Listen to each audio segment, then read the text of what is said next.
अष्ट चिरंजीवियों की श्रृंखला में आज मैं दूसरे अष्ट चिरंजीवी की दिव्य कथा सुनाने जा रही हूँ। जैसा कि मैंने आपको पहली कड़ी में बताया, पिछले कल बताया कि हमारे पौराणिक इतिहासविद और पुराणों के अनुसार पृथ्वी पर आज भी ऐसे 8 महामानव जीवित हैं जिन्हें चिरंजीवी होने का वरदान या श्राप मिला था और वो आज भी किसी न किसी वचन से बंधे हैं। जिनमें से ये 8 चिरंजीवी जो हैं अश्वत्थामा, असुरों के राजा बलि, महर्षि वेदव्यास, हनुमान, विभीषण, कृपाचार्य, परशुराम जी और सबसे अंत में महर्षि मार्कंडेय। कहते हैं इन आठों महामानवों का, आठों चिरंजीवियों का नाम अगर मनुष्य प्रतिदिन ले तो उन्हें दीर्घायु प्राप्त होती है और हर तरह के रोगों से भी मुक्ति मिलती है।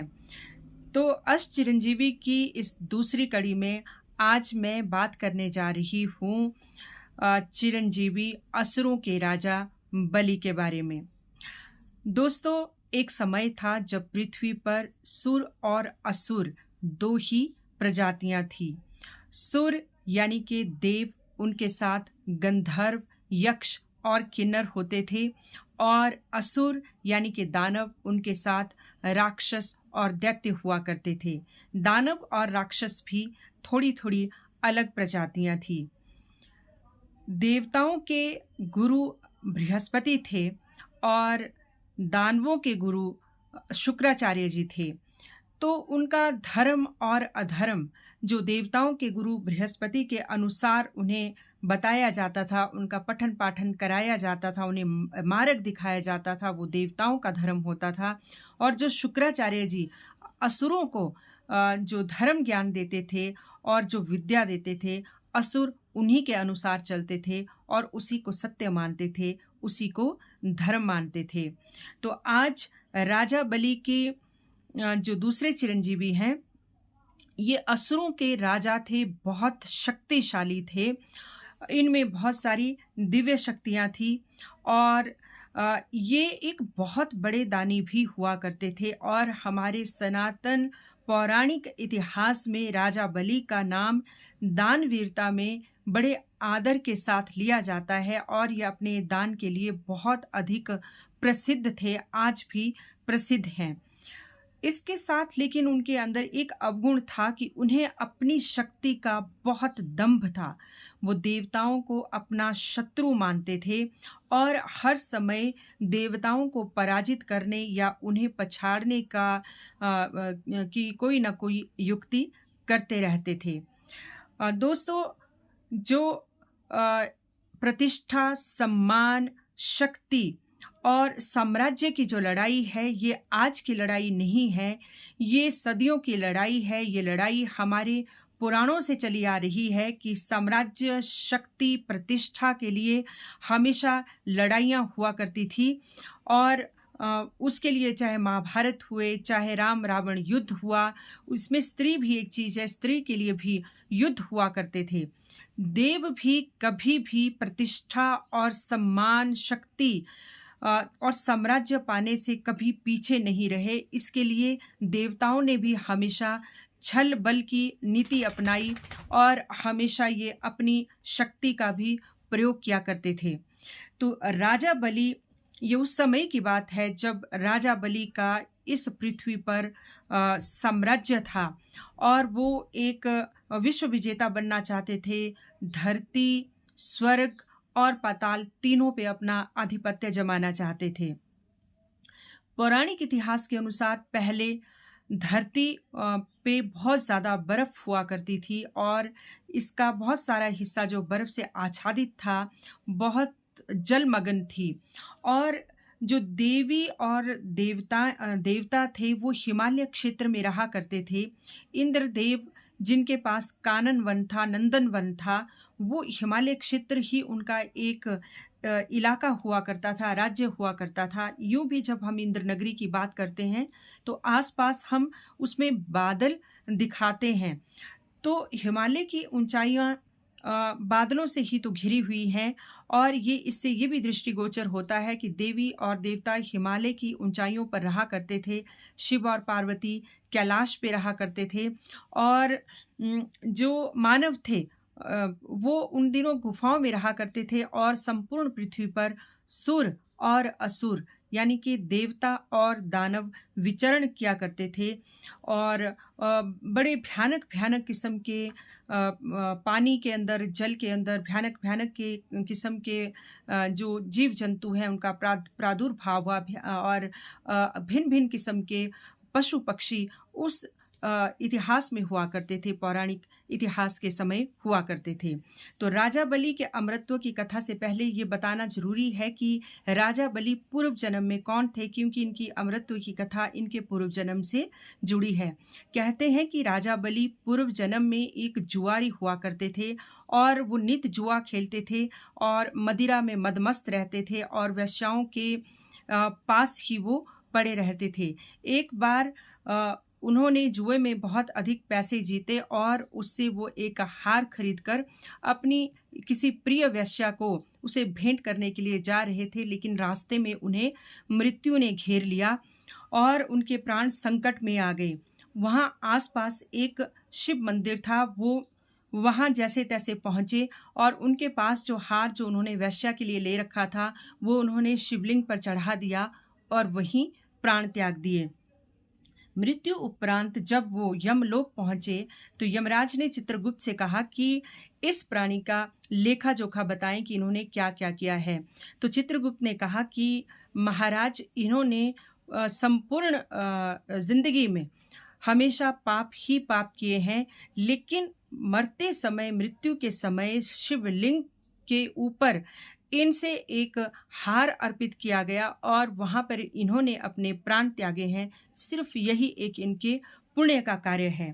तो यमराज ने जो राजा बलि पूर्व जन्म में जुआरी थे उनसे कहा कि अब तुम बताओ कि पहले तुम अपने पाप का फल भोगना चाहोगे या पुण्य का फल भोगना चाहोगे। तो वहाँ पे उन्होंने थोड़ा दिमाग लगाया और सोचा कि मेरे अर्जित पाप इतने ज़्यादा हैं कि अगर मैं उनको भोगने लगा तो पुण्य भोगने की बारी ही नहीं आएगी, तो क्यों ना मैं पहले पुण्य ही भोग लूं, देखूं तो सही कि अच्छे कार्य का पुण्य उसका क्या फल होता है। तो उन्होंने यमराज से कहा कि मैं पहले पुण्य का फल भोगना चाहता हूं। तो यमराज ने उन्हें 2 घड़ी के लिए इंद्रलोक दे दिया और इंद्रलोक का राजा बना दिया। अब वो तो थे पूर्व जन्म में जुआरी और शराबी थे, तो वो प्रारब्ध था उनका, उनके कर्म थे, उनके साथ जुड़े थे। तो इंद्रलोक जब 2 घड़ी के लिए मिला, वहाँ सुंदर सुंदर अप्सराएं दिखी, सुरा दिखी, तो उसमें मदमस्त हो गए और अप्सराओं का नृत्य देखने में अपना समय व्यतीत करने लगे कि उतने में नारद जी वहाँ पहुँचे और उन्होंने उन्हें चेताया कि अगर इतना सा पुण्य करने के बाद तुम्हें इतना इसका फल मिला है और तुम उसको भी एक पाप में परिवर्तित कर रहे हो, तो सोचो आगे तुम्हें इसका कितना बुरा परिणाम भुगतना पड़ेगा। तो राजा बलि का माथा ठनका।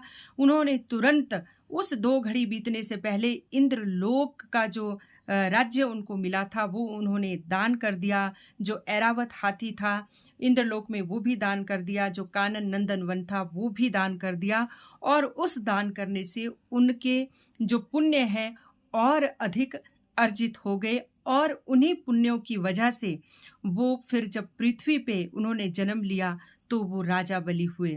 अब राजा बलि एक बहुत ही महत्वपूर्ण कड़ी है, महत्वपूर्ण महामानव हैं हमारे पुराणों के।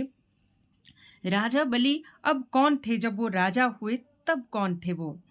तो दोस्तों, आपने हिरण्यक्ष और हिरण्यकशिपु की कथाएं तो सुनी ही हैं। तो हिरण्यकशिपु एक बहुत ही बड़े दैत्य थे जो कि भगवान विष्णु के को अपना शत्रु मानते थे और स्वयं को ही भगवान मानते थे। उनके एक पुत्र हुए थे भक्त प्रहलाद, जो भगवान विष्णु के बहुत बड़े भक्त थे। भक्त प्रहलाद के पुत्र आगे चलकर विरोचन हुए और विरोचन के पुत्र राजा बलि थे। तो राजा बलि इस तरह से भक्त प्रहलाद के पौत्र हुए। तो राजा बलि को इंद्रलोक जो उन्होंने दान किया, इतना बड़ा उन्होंने दान किया, उसका वो पुण्य मिला कि वो विष्णु भक्त प्रहलाद के पौत्र के रूप में धरती पर उन्होंने जन्म लिया और वो राजा बलि बने। तो राजा बलि क्योंकि बहुत शक्तिशाली थे, उनके पास बहुत शक्तियाँ थी, वो बहुत ज्ञानी ध्यानी थे और उन्होंने बहुत ज्ञान अर्जित किया था। हमेशा वो ईश्वर की पूजा में भी लगे रहते थे, लेकिन जो देवी-देवता थे, उनके साथ उनकी लड़ाइयाँ चली रहती थी।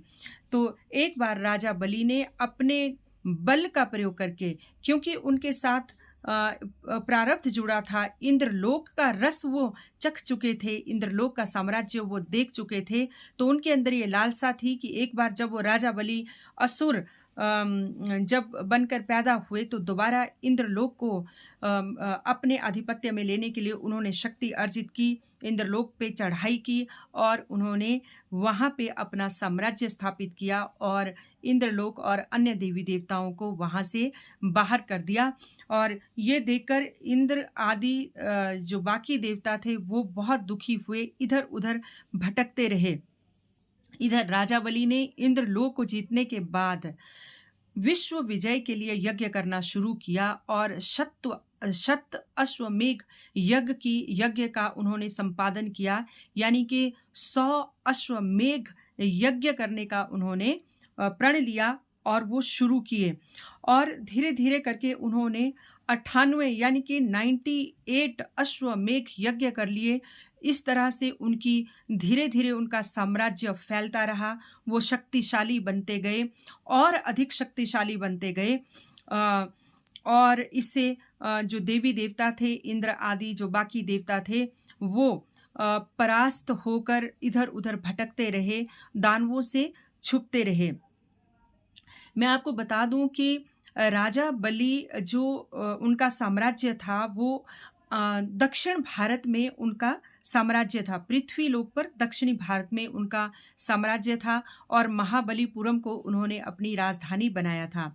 आज भी केरला में ओणम उत्सव राजा बलि की याद में खूब धूमधाम से मनाया जाता है और राजा बलि अपने प्रियजनों को वहाँ देखने आते हैं, उनको आशीर्वाद देने आते हैं। ये दक्षिण भारत में ओणम का जो त्योहार है वो राजा बलि को ही समर्पित है। तो मैं यहाँ थी कि जब वो 98 अश्वमेघ यज्ञ करके उन्होंने इंद्र को पराजित किया और दोबारा इंद्रलोक पर उन्होंने शासन किया, उस पे कब्जा किया, तो फिर इंद्र और बाकी देवी देवता भगवान विष्णु के पास गए और उन्होंने उनके पास गुहार की कि वो जो दैत्यराज, जो असुर राज बलि हैं, उनके डर से मारे-मारे फिर रहे हैं और उन्होंने सारी की सारी इंद्रलोक पर, देवलोक पे कब्जा कर लिया है और केवल मात्र एक यज्ञ भर करने की जगह उन्हें दी है, तो कृपया इंद्रलोक वापस करने की कोई युक्ति बताएं। तो भगवान विष्णु ने ये कहा कि अब दानवों के साथ जो शुक्राचार्य गुरु थे, शुक्राचार्य गुरु जी के पास मृत संजीवनी मंत्र था और जब भी कोई असुर मरता था तो वो मृत संजीवनी मंत्र से उसको जिंदा कर देते थे और इस तरह से असुर अमर हो गए थे। तो देवता ये कहते थे कि हम असुरों को मारें तो कैसे मारें, क्योंकि उनके गुरु शुक्राचार्य मृत संजीवनी मंत्र से उनको दोबारा जिंदा कर देते हैं। तो भगवान विष्णु ने कहा कि देवताओं को अमर होने की भी उनके पास एक युक्ति है। उन्होंने कहा कि क्षीर सागर का अगर मंथन किया जाए तो उस मंथन से अमृत कलश निकलेगा और वो अमृत अगर सभी देवता पी लें तो देवता भी दानवों के भांति अमर हो जाएंगे और उन्हें दानवों को, खासकर जो असुरराज बलि हैं, उनको हराने में शक्ति मिलेगी, बल मिलेगा।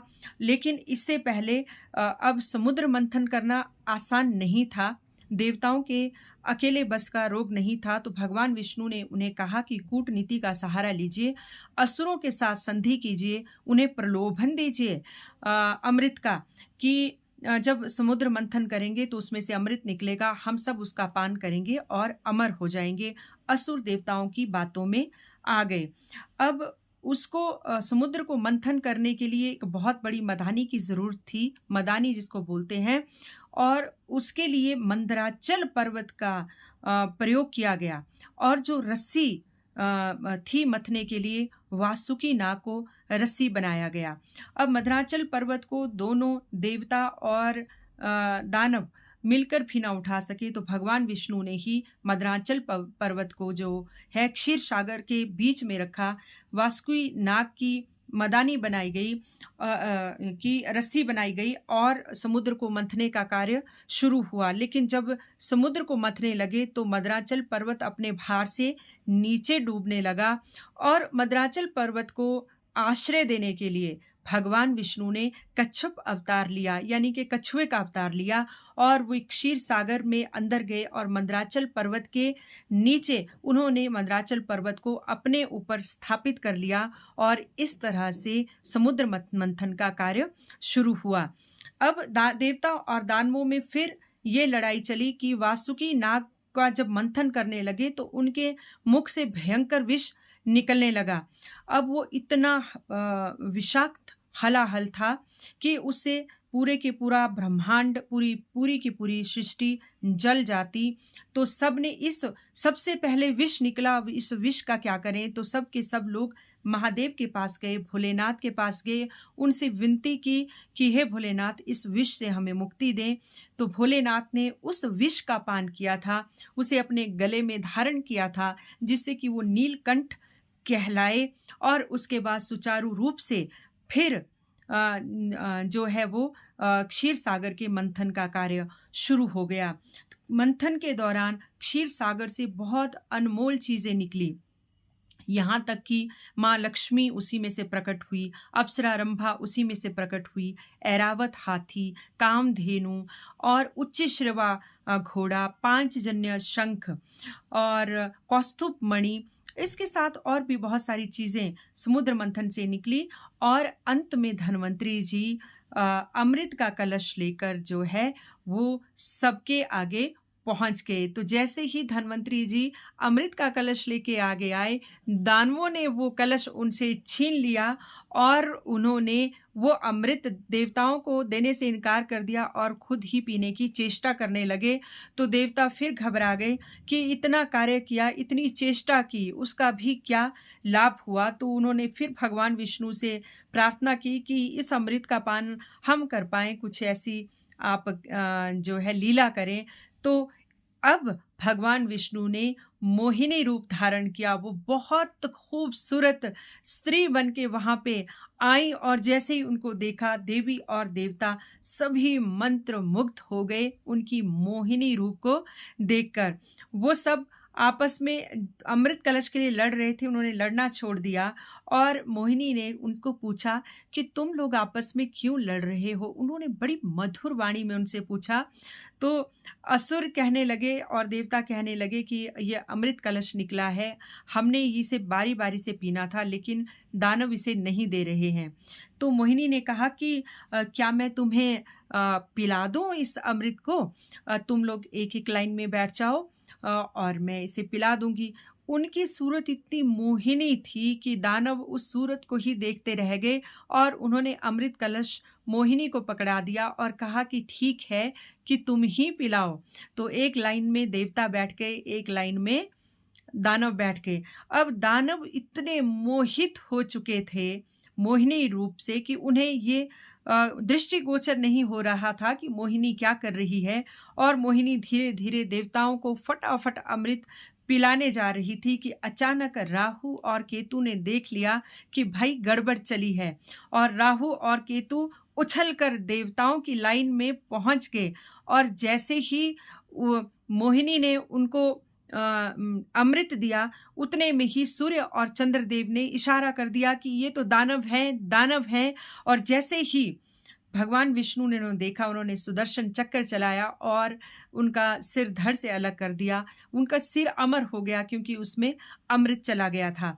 अब आप देखते ही हैं कि राहु और केतु तभी से सूर्य और चंद्रमा को ग्रस लेते हैं, ग्रहण होता है, क्योंकि राहु केतु की तब से सूर्य और चंद्रमा से दुश्मनी है, क्योंकि उन्होंने उनको अमर होने से, अमृत पीने से वंचित किया था। और आज भी जो ग्रहण लगता है तो उनके साथ राहु केतु और सूर्य और चंद्र की ये कथा भी जुड़ी है। तो इस तरह से राजा बलि की कथा अपने आप में एक बहुत दिव्य कथा है, जिसमें कि भगवान विष्णु ने कच्छप अवतार लिया, भगवान विष्णु ने मोहिनी रूप धारण किया, महादेव ने अपने गले में वो पूरा विष लेकर नीलकंठ की उपाधि पाई और संपूर्ण इस चराचर को उन्होंने इस हलाहल से बचाया, खत्म होने से बचाया, विनाश होने से बचाया। अब अब देवता जब अमर हो गए तो एक बार फिर देवता और दानवों के बीच में भयंकर युद्ध हुआ और इस बार दानवों की हार हुई और इंद्र ने अपने वज्र से राजा बलि की हत्या कर दी। राजा बलि मृत हो गए, उनकी मृत्यु हो गई। लेकिन शुक्राचार्य गुरु ने दोबारा मृत संजीवनी जो मंत्र पढ़कर राजा बलि को फिर से जिंदा कर दिया। और लेकिन राजा बलि जिंदा तो हो गए, लेकिन इंद्रलोक उनके हाथ से जाता रहा और वो दोबारा अपनी जो दक्षिण का साम्राज्य था वहां आ गए।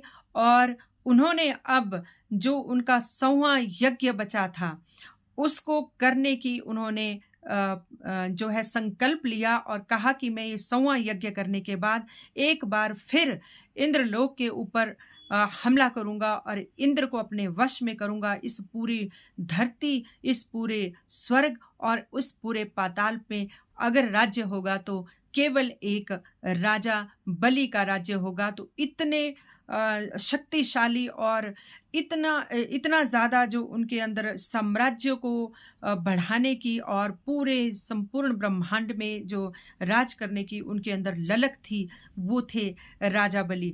अब जब 100वां यज्ञ उनका जब उनका 100वां यज्ञ हो गया तो उन्होंने एक बार फिर से इंद्रलोक पर हमला किया और इंद्र इस बार परास्त हो गए और एक बार फिर से इंद्र पर राजा बलि का आधिपत्य हो गया।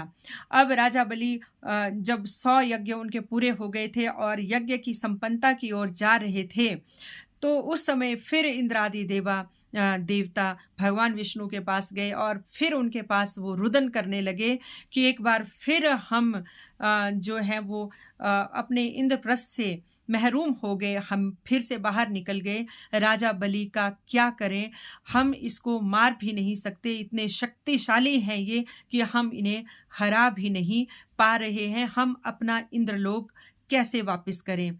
तो भगवान विष्णु ने इस बार जो सोचा कि बिना लड़ाई के ही मैं इंद्रलोक इन देवताओं को वापस करता हूं, तो इस बार वामन देव का अवतार लेकर भगवान विष्णु इस धरती पर वो प्रकट हुए और जहाँ पर जो राजा बलि थे उनके अश्वमेध यज्ञ संपन्नता की ओर जा रहा था, वो एक छोटे से बौने ब्राह्मण वामन ब्राह्मण का रूप धारण करके वहां आ गए। जब गुरु शुक्राचार्य ने उनके ऊपर दृष्टि डाली तो वो तो सब सर्व ज्ञाता थे, वो समझ गए कि ये भगवान विष्णु ये इस रूप में आए हैं, जरूर ये कुछ कोई ना कोई छल करेंगे, कोई ना कोई युक्ति निकाल कर आ रहे हैं। और वो जाकर उन्होंने बलि को सावधान किया कि सावधान बलि, अगर ये ब्राह्मण कुछ मांगेगा तो बिना मुझे पूछे इसे कुछ मत देना। तो राजा बलि ने कहा ठीक है।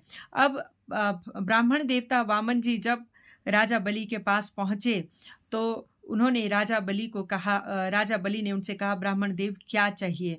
तो वामन देव के रूप में भगवान विष्णु ने कहा कि उन्हें केवल मात्र 3 पग भूमि चाहिए। तो राजा बलि कहते हैं केवल मात्र 3 पग भूमि। लेकिन शुक्राचार्य ने फिर कहा उनको कि सावधान बलि, तुम्हारे साथ छल हो रहा है, कृपया इसकी बात ना सुने, इसे कोई संकल्प ना ले, कोई वचन ना दे।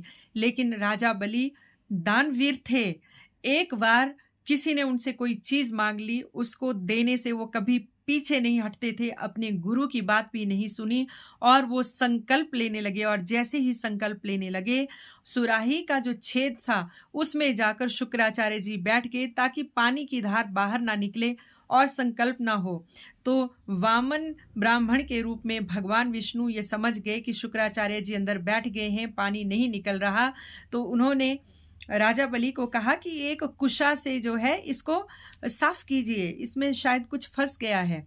तो एक कुशा से जब उस सुराही की जो नली थी उसको कुरेदा गया, तो अंदर शुक्राचार्य जी की आंख फूट गई और शुक्राचार्य जी तभी एक आंख के हैं, उनको एकाक्षी भी शुक्राचार्य जी को कहा जाता है। तो उनकी एक आंख जाने का रहस्य भी यहीं पे राजा बलि और वामन अवतार से जुड़ा हुआ है। अब शुक्राचार्य को भयंकर पीड़ा हुई, वो बाहर निकले और इधर राजा बलि ने संकल्प लिया और उधर विष्णु भगवान ने बौने ब्राह्मण के रूप में विराट रूप धारण कर लिया और एक पग में उन्होंने संपूर्ण पृथ्वी नाप ली, दूसरे पग में उन्होंने इंद्रलोक, स्वर्गलोक, देवलोक नाप लिया और अब वो राजा बलि को कहते हैं कि अब तो सारी धरती और स्वर्ग इंद्रपुरी नाप ली, अब ये तीसरा पैर कहाँ रखूं? तो राजा बलि ने कहा कि हे विष्णु भगवान, कि ये तुम्हारी ही बनाई सृष्टि है, अब 3 पग चाहिए थे तो इतनी छोटी सृष्टि बनाई ही क्यों? तो चलिए अब इसमें मैं क्या कर सकता हूँ, ये लीजिए मेरा मस्तक और अपना तीसरा पग मेरे मस्तक पर रख दीजिए। तो भगवान विष्णु राजा बलि की इस दानवीरता पे इतने प्रसन्न हुए कि उन्होंने राजा बलि को अमरत्व का वरदान दिया और उन्होंने कहा कि वो युगों युगांतर तक इस पाताल लोक के राजा बनकर राज करेंगे। अब इंद्रलोक तो भगवान इंद्रलोक इंद्र को मिल गया, बाकी देवी देवताओं को स्वर्ग और उनकी अपने अपने राज्य मिल गए और भगवान विष्णु ने पृथ्वी छोड़ दी मनुष्यों के लिए और राजा बलि को कहा कि तुम पाताल लोक में अब निवास करोगे। तो राजा बलि ने कहा कि हे विष्णु, आपने मुझ पर इतनी कृपा की, मुझे अमरत्व का वरदान दिया, युगों युगों तक पाताल लोक का राजा बनाया, लेकिन मेरी भी एक इच्छा है। तो भगवान विष्णु ने कहा कि कहो क्या इच्छा है? उन्होंने कहा कि मेरी इच्छा है कि मेरे पाताल लोक के प्रहरी बनकर आप रहेंगे। अब भगवान विष्णु तो भक्त के साथ बंधे हैं, उनके प्रेम के साथ बंधे हैं और उन्होंने उसे सहर्ष स्वीकार कर लिया। इधर राजा बलि पाताल में राज्य करने लगे और भगवान विष्णु उनके प्रहरी बन उनकी रक्षा करने लगे और उन्हें शत्रुओं के हर तरह के प्रपंचों से बचाने लगे। तो राजा बलि चैन की नींद सोने लगे और सुख साम्राज्य अपना चलाने लगे। तो उधर वैकुंठ में लक्ष्मी जी बिल्कुल बेचैन हो गई कि विष्णु कहाँ चले गए, वो भगवान विष्णु के बगैर कैसे रहेंगी। तो वो नारद जी के पास गई कि नारद जी कुछ बताएं। अब भगवान विष्णु ने कैसा ये वचन दे दिया अपने भक्त को कि वो बैकुंठ छोड़कर पाताल में उनके प्रहरी का काम करने लगे। तो नारद ने लक्ष्मी जी को एक युक्ति बताई कि तुम एक गरीब सी असहाय सी महिला बनकर राजा बलि के पास जाओ और उन्हें रक्षा सूत्र बांधो, राखी बांधो और उनसे अपने पति को ये किसी युक्ति से मांग लो। तो लक्ष्मी जी राजा बलि के पास बड़ी दिनहीन अवस्था में, नारी की अवस्था में पहुंची और राजा बलि ने कहा कि कहो क्या चाहती हो। तो उन्होंने कहा कि मैं तुम्हें अपना भाई बनाना चाहती हूँ। तो राजा बलि ने उसे सहर्ष स्वीकार किया। उन्होंने उन्हें रक्षा सूत्र बांधा। राजा बलि ने कहा कि कहो क्या चाहिए। तो बस यही तो लक्ष्मी जी सुनना चाहती थी। उन्होंने कहा कि वो जो आपके प्रहरी हैं वो आप मुझे दे दीजिए। तो बलि जी कहते हैं कि ये तुमने क्या मांग लिया? अरे इससे अच्छा तो मैं अपने प्राण दे दूं। तो लक्ष्मी जी कहने लगी कि वो जो आपके प्रहरी हैं वो मेरे पति हैं। अब मेरी गृहस्थी तो टूट गई, अब आपने मुझे अपनी बहन बनाया है, आप मेरे भाई हैं, तो क्या आप मेरी गृहस्थी को उजाड़ देंगे? उनके बगैर मेरी गृहस्थी कैसे चलेगी? तो राजा बलि ने कहा भाई ठीक है, तुम जीती मैं हारा, तो प्रहरी तुम्हारा हुआ, तुम इन्हें ले जाओ, लेकिन मेरी भी एक छोटी सी अनुकंपा है जिसे एक बहन के रूप में तुम मानोगी। तो लक्ष्मी ने कहा कि हाँ कहो क्या कहना चाहते हो। तो उन्होंने कहा कि भाई क्योंकि तुम मेरी बहन हो, विष्णु जी मेरे बहनोई हुए, तो तुम मेरे पास कम से कम 4 महीने तो मेरे पास आतिथ्य मेरा स्वीकार करो, अपने मायके में रहो। तो लक्ष्मी ने वो आतिथ्य स्वीकार किया और कहते हैं कि कार्तिक जो कौन-सा महीना होता है हमारा रक्षाबंधन से लेके श्रावण मास के रक्षाबंधन से लेकर कार्तिक की धनतेरस तक भगवान विष्णु और लक्ष्मी जो हैं पाताल लोक में रहते हैं राजा बलि के पास। और ये देवशयनी और देव उठनी एकादशी से भी ये जो समय है ये जुड़ा है, जिसे कि हम कहते हैं कि भगवान विष्णु अब निद्रा योग में चले गए और जैसे ही वो निद्रा योग में जाते हैं, भगवान भोलेनाथ का समय आता है। सावन के महीने में भगवान भोलेनाथ की पूजा की जाती है और इसी तरह से चलते-चलते जो है हम धनतेरस तक पहुँचते हैं। दीप पर्व होता है, देव उठनी एकादशी आती है और भगवान विष्णु माँ लक्ष्मी के साथ दोबारा वैकुंठ आ जाते हैं और पुनः हमारे जो है जितने भी धार्मिक पर्व हैं और जितने भी अच्छे-अच्छे कार्य हैं, शगुन वाले कार्य हैं, वो करना शुरू हो जाते हैं। तो ये थी राजा बलि के अमरत्व की कहानी, जिन्हें माना जाता है कि वो आज भी इस धरती पर विराजित हैं। अब वो पाताल कहाँ है? तो क्योंकि इसकी भी पुराने इतिहास में व्याख्या मिलती है कि पहले पृथ्वी पर बहुत अधिक बर्फ हुआ करती थी और वो क्षेत्र जहाँ पर आज मिस्र है, सऊदी अरब है, इज़राइल है, इराक है, तुर्की है और सीरिया है। ये क्षेत्र जो है पाताल का क्षेत्र माना जाता था, जहाँ का आधिपत्य बाली को दिया गया था और नागलोक जो है वो हम धरती के नीचे मानते हैं। रसातल भी कहते हैं कि कहीं उसी के उन्हीं देशों के आस-पास जो है माना जाता है। तो राजा बलि जो आज भी इस धरती पर विराजित हैं, पाताल लोक जो मैंने आपको इन देशों के नाम लिए, वो उस वाले क्षेत्र को पहले पाताल लोक की संज्ञा दी गई थी। तो राजा बलि इतने शक्तिशाली और इतने दिव्य महामानव रहे हैं। एक असुर थे, लेकिन विष्णु के प्रति उनकी बड़ी भक्ति थी और वो बहुत बड़े दानवीर थे और उनकी दानवीरता के किस्से आज भी बड़े आदर के साथ और बड़ी निष्ठा के और आस्था के साथ सुनाए जाते हैं, उनकी प्रेरणा ली जाती है। और एकमात्र राजा बलि ही थे जिसकी समय काल में भगवान विष्णु को उनको देवताओं की सहायता करने के लिए 2-2 अवतार लेने पड़े, वामन अवतार लेना पड़ा, कच्छप अवतार लेना पड़ा, मोहिनी रूप धारण करना पड़ा। यहाँ तक कि राजा बलि की प्रेम और भक्ति से प्रसन्न होकर उनके प्रहरी के रूप में पाताल लोक में उन्हें रहना पड़ा। तो इतने अलौकिक, इतने दिव्य हैं राजा बलि। तो मित्रों मैं यही चलते-चलते कहना चाहूँगी कि हर कथा से हम कुछ न कुछ सीखें भी। हम देव हों, दानव हों, यक्ष हों, गंधर्व हों, मनुष्य हों, पशु हों या पक्षी हों। लेकिन पाप और पुण्य, यश और अपयश, कर्म और सुकर्म और दुष्कर्म जो है हमारे प्रारब्ध के साथ जुड़ते रहते हैं और जो हमारे सद्कर्म हैं उसका प्रतिफल हमें कभी न कभी मिलता ही है, चाहे वो इस जन्म में, चाहे वो अगले जन्म में, चाहे किसी भी रूप में। जिसमें एक जुआरी भी एक ऐसा राजा बन सकता है जिसके आगे भगवान विष्णु भी प्रहरी बनने को मजबूर हो जाएं, अवतार लेने को मजबूर हो जाएं। तो ये पुण्य की, दानवीरता की, सद्कर्मों की जो है क्या इसका हमें फल मिलता है वो है। और ये भी साथ में कि अगर हम अधर्म करें, अन्याय करें, तो उसका भी हमें किस तरह से फल मिलता है। तो ये हमारे सनातन धर्म की बहुत बड़ी शक्ति है, मजबूती है। तो इसी के साथ आज की कड़ी में राजा बलि जो आज भी इस धरती पे मौजूद माने जाते हैं, महामानव हैं।